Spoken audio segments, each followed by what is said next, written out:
Главной героиней Царицыны, безусловно, Екатерина II, потому что именно Екатерина выбрала место Черная Грязь для того, чтобы сделать здесь свою московскую загородную резиденцию.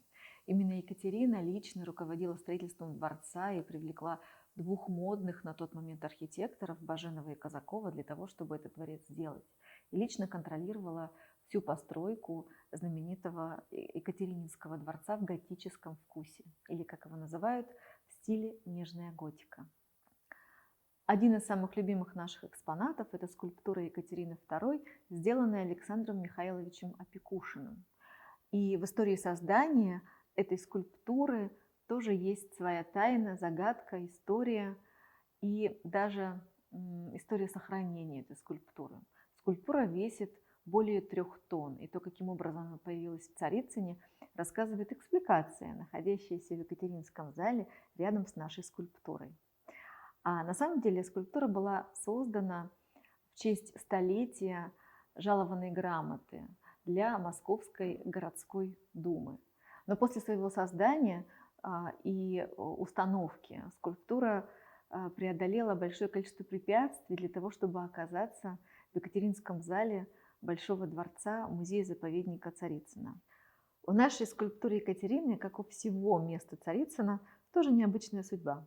Потому что после 1917 года скульптура Екатерины II, как и многие другие статуи императоров и императриц, была вывезена из присутственных мест в Музей изящных искусств, ныне Музей изобразительных искусств имени Александра Сергеевича Пушкина. Неоднократно этой скульптуре угрожала опасность. Ее хотели разобрать на бюсты революционеров, ее хотели просто уничтожить. Но в какой-то момент скульптура попала в Армению. И в 2003 году, в момент переговоров между Арменией и Россией, эта скульптура была доставлена обратно в Россию. И через какое-то время оказалась в Царицыне. Но эту отдельную историю вы сможете посмотреть, придя к нам.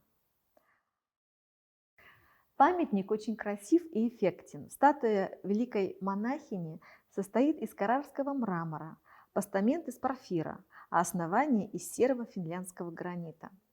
Изображена императрица в порфире с Андреевской цепью на шее и с лентой того же ордена через плечо. В правой руке ее бронзовый вызолоченный скипетр, на голове малая императорская корона.